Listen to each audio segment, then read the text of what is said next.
Welcome to the Women in Leadership Body, Soul, Mind, and Business podcast. I'm Charlie. And I'm Heather. And together we are working to connect women in leadership and business to build relationships, empower each other, improving the health and wellness of our community, body, soul, and mind. I love Mondays. Mondays are my favorite. Right? And now you get to have it when you wake up. And that is just a gift from us to you. Absolutely. Yes. I'm so excited. Thank you for choosing this today. Yeah, thank you for choosing to hang out with us today. We've got some really cool topics for today's Mindset Monday. And Mindset Monday is a great way to start your day and a great way to start your week. So thank you for choosing to start your day the Charlie and Heather way with Mindset Monday. My tongue did not want to. On your own name. It's not like you don't know it. So it happens, right? So it's just authentic. Like, that's all we are. So, life. So today's sutra topic from the Path of the Yoga Sutras by Nikolai Bachman. We are in chapter 43, Pranayama. If you want to hear the whole chapter, go check it out over there at the website. And this week's quote is, "A healthy mind has an easy breath." So it's pranayama, it's regulation of breath, which reminds me I need to slow down and breathe. I got really, really fast there. And that quote's so meaningful because it immediately makes you realize that, you know, what does it feel like when you don't have an easy, slow breath? And like, what is my brain doing? What am I releasing in my body? What reactions are happening, right? So, and then it's one thing that we can take a second, literally. Yeah. It only takes a second to change. And if you can have control of your breath, you can have control over your own emotions and not react in a negative way. You know, it gives you a second to think, right? That breath of fresh air really clears, right? It's like, okay, let me take a breath or two and then move on with whatever I'm doing, because that breath work is so important. What it says here in the Path of the Yoga Sutras is prana, or the breath, is equivalent to chi in Chinese. It's responsible for all movement in the body and directly influences our physical, mental, and emotional health. When prana flows smoothly, our attention can focus and our heart mind can calm down. And I experience this all the time when my anxiety goes up. Heather knows when my anxiety goes up, and she'll be like, "Okay, breathe. Oh yeah, hold on. I've been holding my breath." You know, when my anxiety kicks up, I tend to hold my breath and I don't realize I'm holding my breath. Right.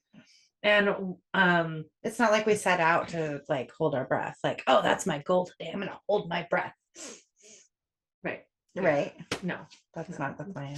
Right. It's like, I think it's part of that tensing up, right? Yes. Like the situation's getting tense, we're feeling it, our cells, our bodies are reacting to it. As I'm saying that, my shoulders are raising and I'm like curving inward to like protect my heart center, right? Like I'm feeling that in my body. So now it's hard to breathe, right? So then we're shallower breath because we created this posture. Our stress, right? Everything comes inward, right? We want a big deep breath. We want to open up, roll the shoulders back, open up the heart, open up the chest, and let that energy flow freely.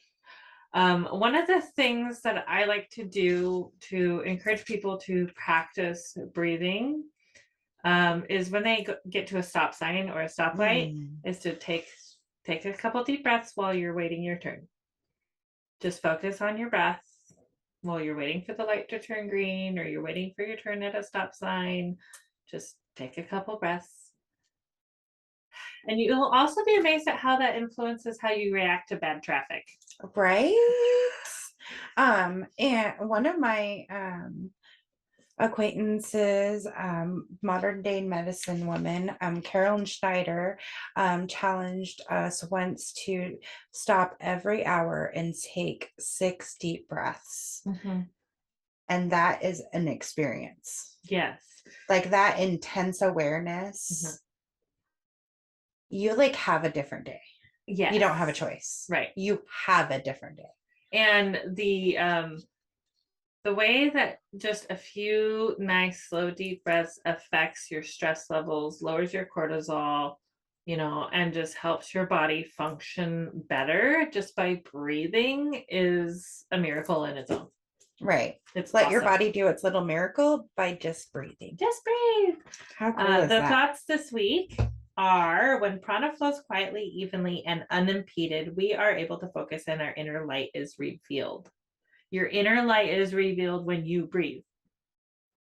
Bam. I'm kind of thinking of like fanning the flame of a fire, right? It needs air. When you have the little, it needs that oxygen, right, to flow and flame up. Cool. That's cool. That's a really great analogy. The second thought this week is: I can ascertain the irregularities in my breathing and take steps to even them out. So like if you feel yourself catching your breath or holding your breath, you can take the steps to get in the habit of breathing. This is where the tools of different types of breathing comes in, right? Yes. So the first step, of course, is always awareness. Always. Am I holding my Everything. breath? Am I holding my breath? Is that a thing? And then you can learn like box breathing. Would you explain that? So box breathing is take a minute and close your mouth, right? And just take a big deep breath in through the nose. Hold it. And then exhale through the mouth. And pause. Inhale again. And hold it. Exhale through the mouth. And pause again. Right? It's that little pause between the inhale and exhale.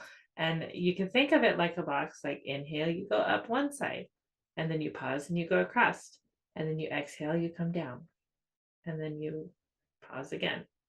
So for me, I love this as a tool when I feel like I don't have any control in a situation.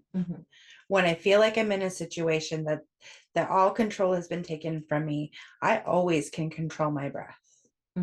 If that is literally a count of 1 because I'm having such a hard time breathing, then it's a 1, hold for 1, exhale for 1, hold for 1, until I can do 2. And so I take back that control and power until I find myself back in my brain, back in my heart center, able to move forward. Yes. Now, the important thing about practicing this breath work is that it's available when you need it. Because if your body is not used to taking those big, deep breaths, it won't know what to do with it. It won't know what to do with it. You might even feel dizzy. You might even get a headache because that's what increased oxygen in your brain feels like, right? It's like I'm actually got a little dizzy like right now because we've been breathing like, we do breathing, but like this is extra breathing right than we normally do every day. So I was actually, that's funny that you said that. I'm glad you did. Yeah. And sometimes you can feel the pressure when you're taking those deep breaths through the sinuses. And that's really an interesting feeling too. If your sinuses are clear, and sometimes in the summertime, or if you have seasonal allergies, they can feel dry. Right. Okay. So how you take your breath has an impact on that. And there's a bunch of different ways to practice breathing. And there's tons of resources on Pinterest. That's cool. Yeah. There's tons of resources because there's different. It's a whole thing on its own, right? Yes. But the first step is literally just awareness and knowing that there's tools out there that you can teach yourself. I remember this was several years ago when I was really sick, and I always every day had to rest at a certain time every day. And I was working really far from home and I couldn't do my normal afternoon rest. And I was able to it was an appropriate place, a private place, but I found a couch and I was able to like lay down for just 5 minutes And because my body was used to resting, I felt refreshed. I was like, After this just was 5 the minutes. coolest experience. Mhm. I'm training my body to like actually relax when I rest, right? Like, Mhm. so And it takes practice. It's yeah. like, think of it as like teaching your toddler to take a nap. I don't want to. It does take practice, I don't right? want to. And especially when they don't want to, All right. right? I don't want And to. I'm usually not that's when they tired. need it the most. I'm not tired. And Not 2 minutes tired. later, they're passed out. Right. Right. Yeah. Someone's not tired. Right. Yeah. I love it. So our mindset topic this week is be a guru. Woohoo! If you have knowledge, let others light their candles at it. Margaret Fuller. I didn't read that before I said that either about the candle. If you have knowledge, let others light their candle at it. So as you're fanning your flame, you can light someone else's candle. So if we're calm and our flames are bright, we are actually helping others. I went to this really cool training once where the speaker had passed out candles to everybody. And he started his speech with his candle lit. And every so often he'd reach out and he'd light somebody else's candle. And then after 6 or 8 people's candles were lit, he's like, okay, now light the other candles around you. And then everybody, it just, Oh, that's cool. and he turned off the lights before he started his speech and everything. So all you saw was this one little light. And then by the time everybody's lights were lit, and there were a couple hundred people in this room, it was bright in that room. It was very cool. That's very impactful. Yeah, and it was all about like sharing your light and everything else with other people. So that's exactly it. You're your own inner mentor. You get to decide. And then when you learn something, it's meant to, we've talked about that knowledge isn't meant to be owned or kept to ourselves.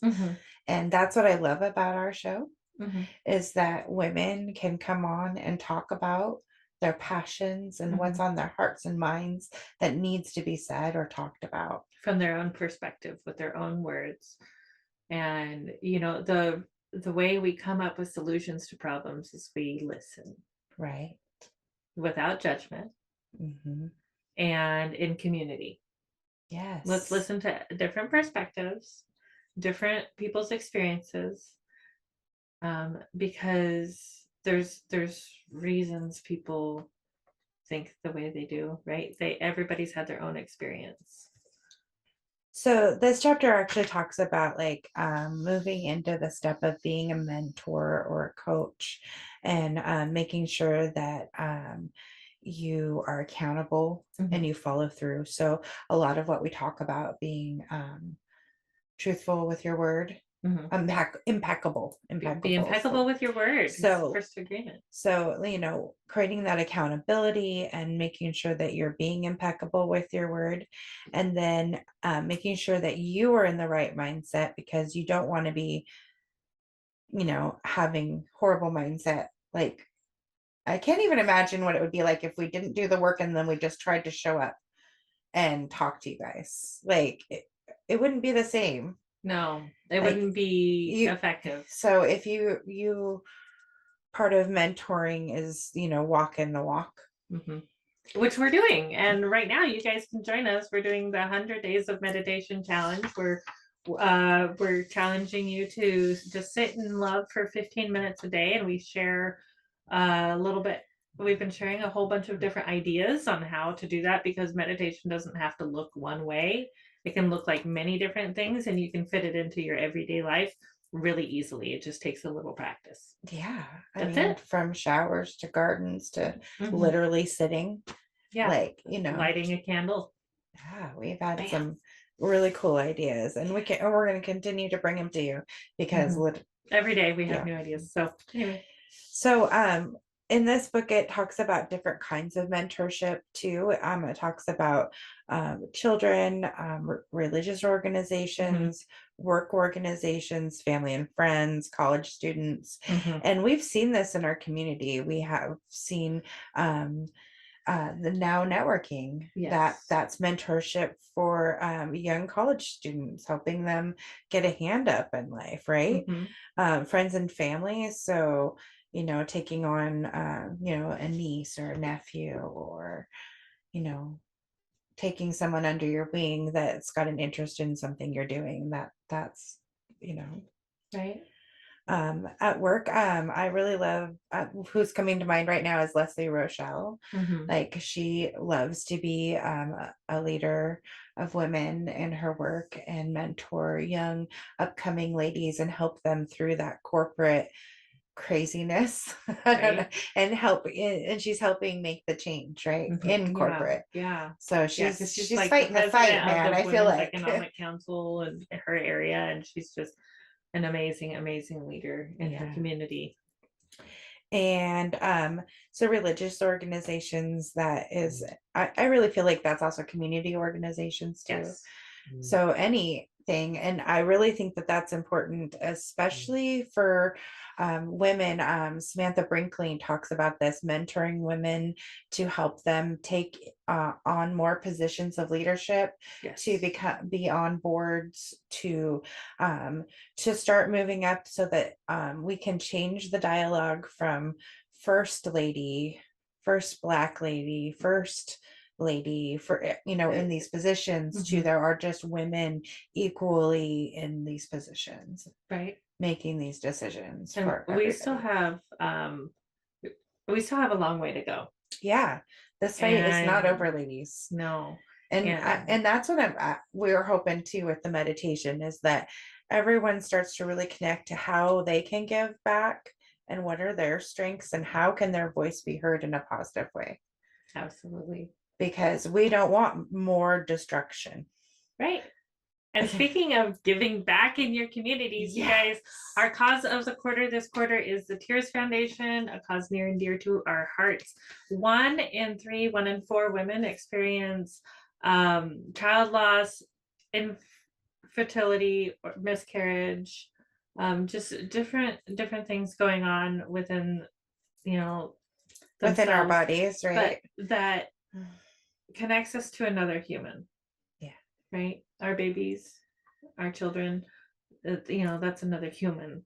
And it is very personal when you have a loss. And oftentimes we don't prepare for loss when we're pregnant, or when our child is really young, or birth, right? Life insurance, you can't get life insurance before a child is Right. born. Right, when you're pregnant, you can't insure the baby's life when you're pregnant. Oh, Right. life Have you ever thought insurance about is that? missing out. Right. Right. So, or as far as I am aware, anyway, if you know of something different, let me know. But I never thought of that. right. I literally never thought of that. So then when you lose that child, Yeah. the financial stuff The behind burden's that not any is different. no. And that's a really awful burden at a really awful time.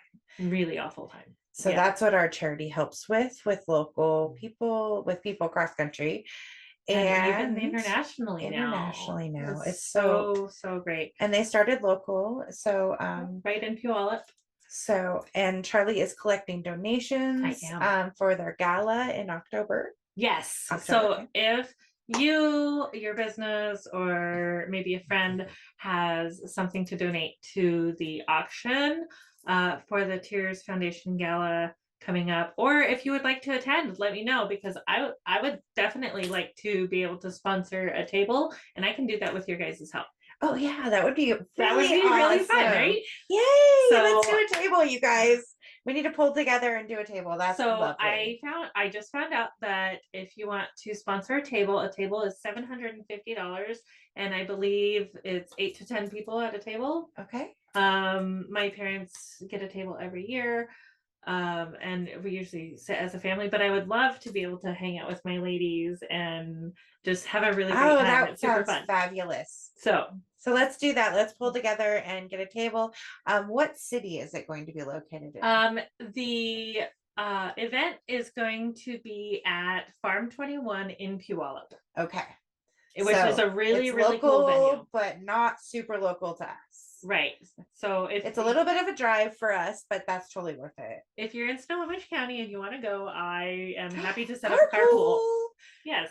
Carpool. It'll be so fun. Party in the carpool. And you know what? The theme this year is like 20s, right? So you can wear your little flapper dress and stuff like that. It's really cool. So if you want to find out more, go ahead and go to thetearsfoundation.org and check out their events. It'll have some information on the gala, and I'd love to see you there. And if you'd like to join us, let me know. Yeah, that's so exciting. Yay. Yes. And let's just go ahead and shout out some other women that are doing great things. Yes. Susan and Greta. Susan and Greta have started their journey on the Appalachian Trail for Parkinson's disease. They will be our cause of the quarter next quarter. And we're really excited to be supporting them because beginning of the quarter, they'll be about halfway through. And then the end of the quarter, they should be finishing up. So pop over to their YouTube channel and give them a like, follow, and subscribe, because if they hit 10,000 subscribers, they start making money by YouTube or something. I don't understand it all yet, but we're learning. Then it's monetized, and they can, and all that money will go to the Parkinson's Team Fox. Yes, Team Fox.